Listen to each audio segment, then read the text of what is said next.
So you think getting unemployment is a headache? Well, try being someone who works for yourself.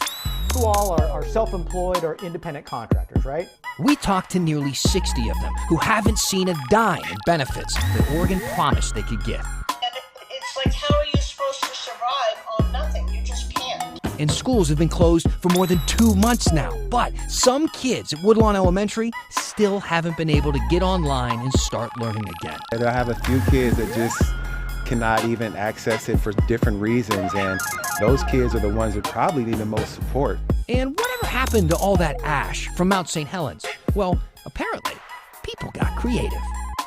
Here's the story. We have hit a milestone, folks. A nice round number to match my nice round quarantine belly. We have hit 60 days of this whole mess. That is actually half the life of this entire show. The story started at the end of January. Doesn't it feel like we've been together all along, though? If you're out there saying, no, not really, I barely know you. If you're new to the show, let me tell you how it works. See, we want to hear from you because we talk back. So reach out on Facebook and Instagram or email us at thestory@kgw.com or use Twitter and the hashtag #HeyDan. All right, let's get to our big story tonight. And tonight we are focusing all on unemployment, specifically everyone out there who hasn't gotten any benefits yet. And we know there are a ton of you. We've been seeing your emails every single day asking us for help. Some of those messages are from self-employed people, those contract workers, and they have to go over even more hurdles than most people. Kyla Boshi talked to literally dozens of them who say no one's answering their calls and no one is helping them out.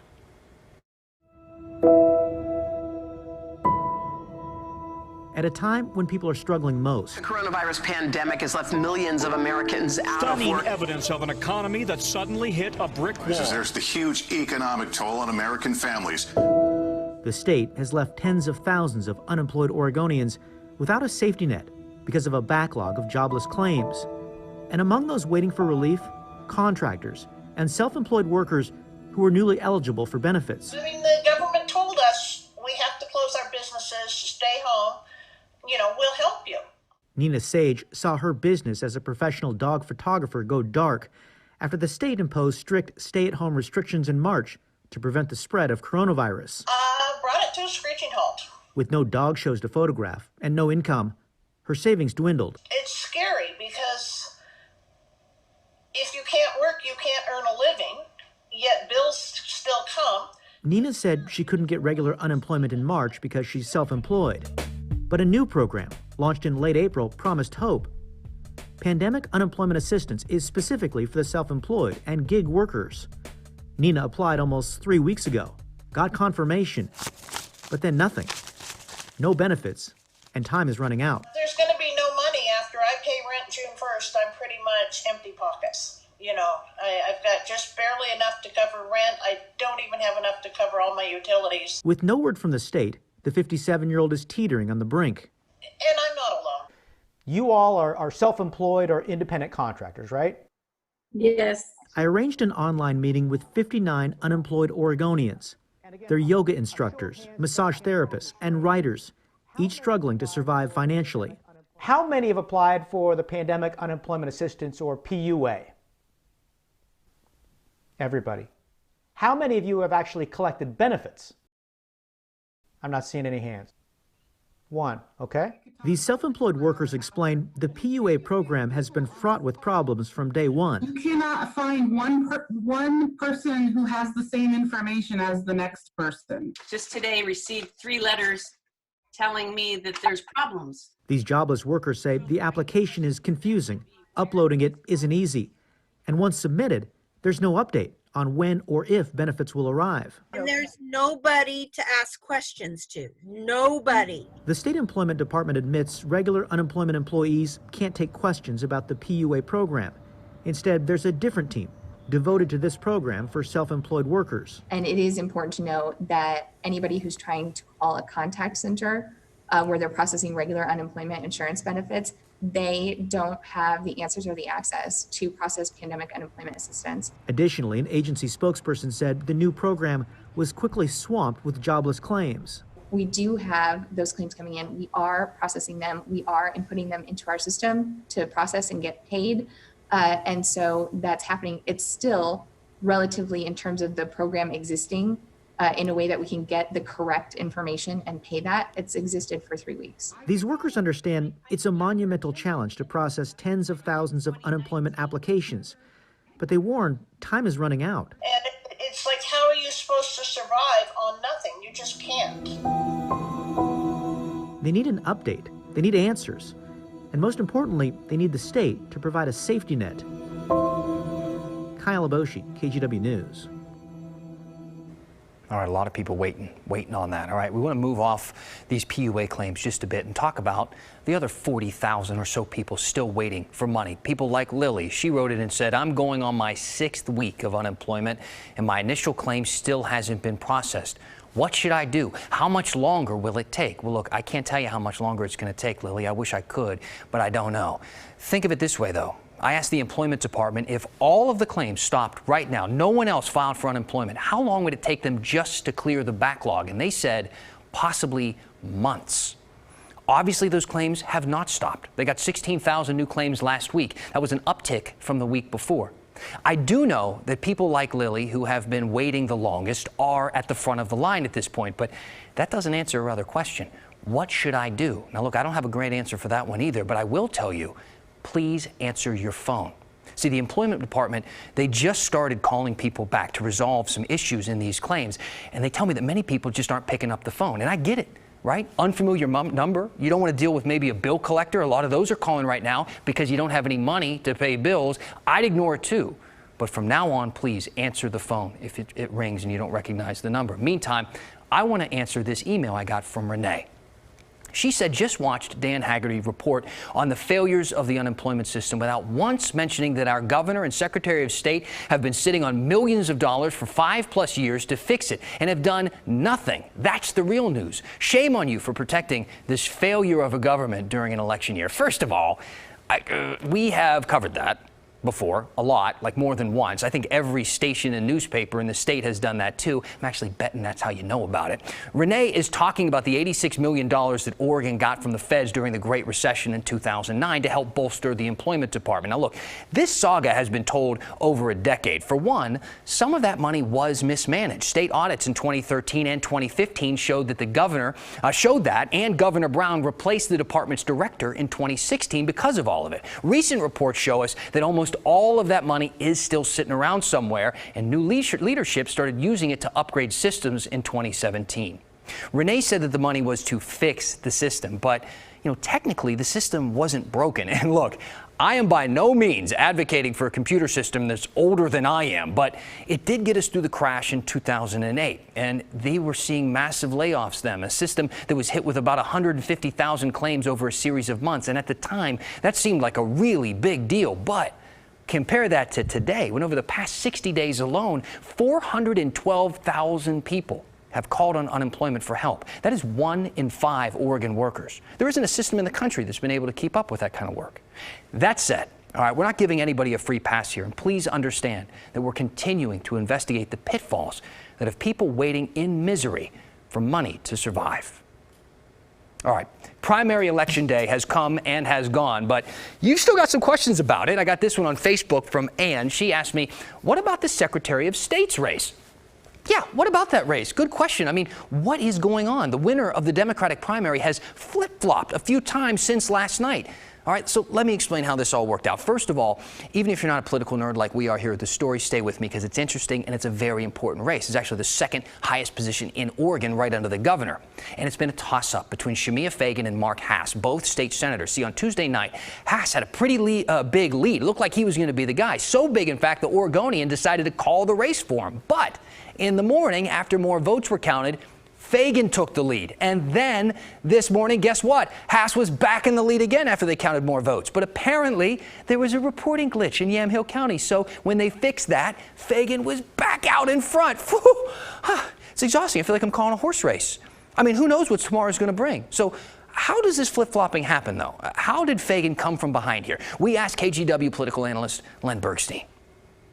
The surge at the end is more indicative of how much of an organized campaign you've got, how much people are really pounding on people's doors or phones to kind of say, turn that ballot in. So when are we going to know some answers? We should know, Len thinks, the real winner by the end of the week, but there could always be a recount, of course. That's triggered automatically, actually, if there is a 0.2% difference, and a candidate can also request one. Either way, the winner will face Republican State Senator Kim Thatcher in November, who won the Republican primary in a landslide. Hey, all this week we have been talking about the 40th anniversary of the Mount St. Helens eruption. You guys have been sending in all of these really great memories. Please keep doing that. Send them through email and Facebook. Send them through Twitter using the hashtag #HeyDan. We've been reading a few of them on the air. We kind of put dramatic music to them. I use my storyteller voice. I think it's been pretty effective. So let's take another look. Let's read a warm reflection of such an amazing time. From Allie. What I mostly remember is the never-ending pile of crappy pottery that everyone and their monkey sold with ash from the eruption. Ah, yes. Thank you, Ali. That was true poetry. And yes, people did use the ash to make pottery. They've actually turned it into a glaze, and they coat ceramic with it. You can still find some on Etsy and eBay. Whether you agree with Ali and think it's crappy, well, I guess that's up to you.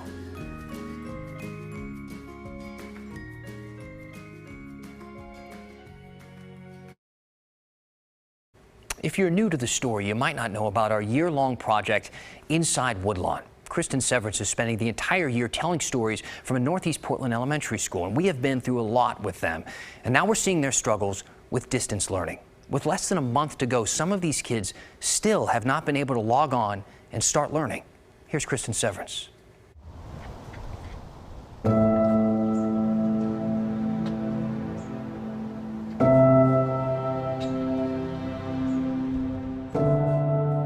It's getting empty in here. We had Principal Andrea Porter Lopez use a GoPro and take us inside Woodlawn Elementary School earlier this month. Nurse Ethel's ready for families to come to pick up medications. Some staff members cleaned. Yeah, did you clean out student book boxes? Yeah. Others packed up their rooms for the last time. Woodlawn has been doing distance learning for more than 5 weeks because of the pandemic. We're going to head into Alma's office. She's working with a family to get connected online. While the school year wraps up in less than a month, Vice Principal Alma Velasquez is still trying to get some families started on distance learning. 75% of Woodlawn students logged on to do distance learning at least once last week, but daily participation is still at just 25%. If a kid does not have, especially at the primary level, if they don't have that support, it's kind of they're getting lost in the rafters, I believe. First grade teacher Anthony Lowry has 6 students who haven't logged on at all. Yeah, they'll have a few kids that just cannot even access it for different reasons, and those kids are the ones that probably need the most support. So as far as being equitable, I just really feel bad for those kids. Even though I've tried, I've talked to the parents, those connections, you only can do so much. Are there families who have not been able to connect? Yes. Yes, sadly, we still have some families. Alma and Andrea have passed out Chromebooks and hotspots to all the families who need devices. So the hardware is there. What's been trickier is the know-how in terms of how do I actually get on, and then the life circumstances that allow you to do that. Especially for the Spanish-speaking families at Woodlawn. It can be a very cumbersome process even when you speak the same language and you're trying to communicate with somebody, right? Because everything that shows up on the screen is in English. Hola, Ana. Hola. ¿Cómo están? So, for instance, about 30 minutes ago, I was just online with 2 students for the first time. Okay.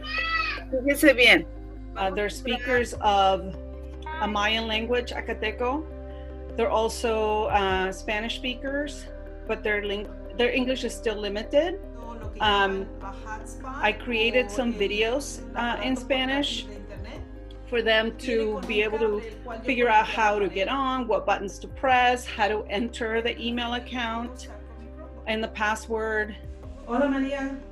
We were there as Alma waited for second grader Pablito and kindergartner Mari's mom to log on for the first time. After some technical issues, Okay, ya te veo. Ay, Dios mío. Okay. She was able to get them online and walk them through the platform so both kids could check assignments and post videos. ¿Cómo estás, Pablito? Bien. Qué bueno.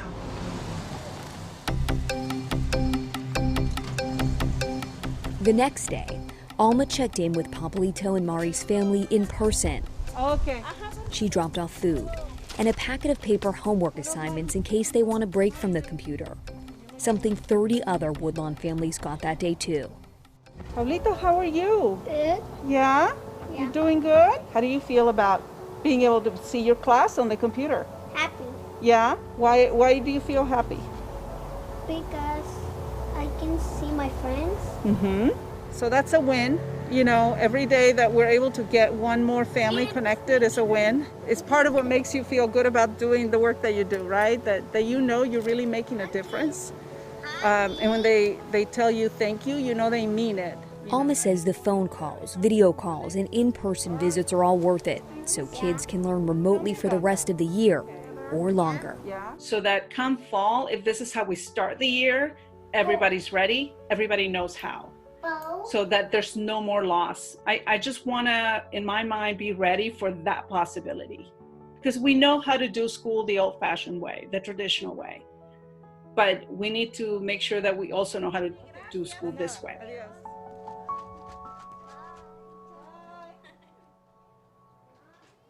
All right, Kristen Severance joining us now. I really feel for these families, especially because they were just kind of tossed into the middle of all this. Yes, you know, I talked to a lot of teachers and parents and students this week. Everyone was thrown into this. Everyone is just doing the best they can. I mean, there was no way to really prepare for this. But if this continues in the fall, and it most likely will in some form, the standards, the expectations are going to be much higher. You know, teachers are really going to be leaning on families and parents to make sure that kids are learning or are logging on and doing the distance learning. So what is next for your coverage with Inside Woodlawn? So this week, you know, we were doing a lot of socially distant interviews, you know, in person now with masks and 6 feet away.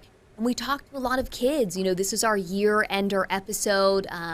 We talked to kids about, you know, what these teachers mean to them, what Woodlawn means to them, and really, you know, we look back on the whole year and just the end, this crazy end of the year, and I cannot wait to put episode 10 together, and we'll bring it to you in a few weeks. And for people at home saying, episode 10, where's episode 1? I really recommend everybody go back and watch as many of these as they can. You can find them all on the KGW YouTube channel. Kristen, thank you. You're welcome. And so many parents right now thinking about next school year. We got a school question from Colton. He asked, how is Portland Public Schools, what's going on with our camera? Yo, there you go. Figure it out? These are robots in here. Colton, how is Portland Public Schools preparing for the 2021 school year? Well, PPS just got back to me, Colton, and you're seeing this is his email, and Portland Public Schools got back to us. They're planning for multiple scenarios. Those involve distance learning, like we have seen so far. Keep in mind, this whole thing was thrown at teachers without warning. The end of the year has been a total scramble, as we've been showing you here. And they tell me they've figured out a lot about what is working and what isn't as they plan for next year. But they're also planning for a hybrid version of school, if that's something they can do, with online learning and face-to-face teaching with strict social distancing. Keep in mind, a lot of this will have to do with state guidelines and their budget and all the impacts that have happened to it because of coronavirus. And for all of the parents right now OMGing at the thought of continuing the next school year like this, we actually heard from a child development expert during our 4 p.m. newscast, and they had this advice. In the morning, make a plan for your day. Give your child choices. Let them help you come up with a plan. Then check in on them. Make sure they're following it. Finally, give them a goal or a reward to work toward, like maybe a movie night at the end of the week. And then give yourself a break. I recommend Tito's and Sprite. Also, I think you should follow a bunch of people on Instagram who post those inspirational quotes, because don't forget, life is not about waiting out the storm, waiting for it to pass, but learning to dance in the rain, even if the storm is a monsoon and the rain is acid. That said, if you got any more questions about what's going on with schools right now and what we should expect moving forward, let us know. Email us at thestory@kgw.com or tweet us at #HeyDan. Speaking of questions, we've been getting a lot about contact tracing. It's part of Oregon's reopening plan, of course. These tracers are basically people who try to find everyone who might have been in contact with an infected person so that they can tell them to self-quarantine and not get anybody else sick. But right now, Multnomah County says they don't have enough contact tracers to start reopening or even apply. So Terry asked me, what skill set is required to be a contact tracer, and what is the difficulty in filling the required number of positions? So we asked Multnomah County, and basically the problem is they haven't even posted the jobs yet. Why? Well, they tell us that they have been busy training about 45 people who are already working for the county to become contact tracers. They say that they'll start to look for outside candidates in the coming weeks. All right, they want to hire eventually 120 people. So what qualifications do you need? Mostly people skills, like good customer service type stuff, and people who can, as they put it, navigate challenging conversations about people's health. So that translates to good communication skills, in my opinion. We have more questions about this, though, like why not hire and train everybody all at the same time? Remember, we need 105 tracers just to submit the request to reopen. And why does it take weeks to train for a position like that? We didn't really get an answer to that question. I don't get it. I want to get it. So we're going to keep trying to get those answers so we can all get it. All right, we're going to be reading some of the comments that you send to me when we come back. Also, if you're really missing sports, you can always check out this Portland Kids Trick Shots on YouTube. We're going to finish the story right after this.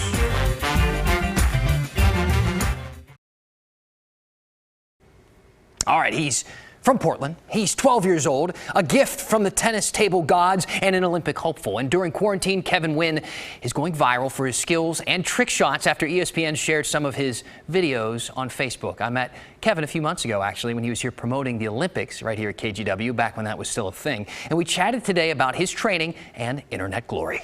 How have you been training? How have you been staying sharp on the paddles, man? Basically, I have a robot at home that I can use.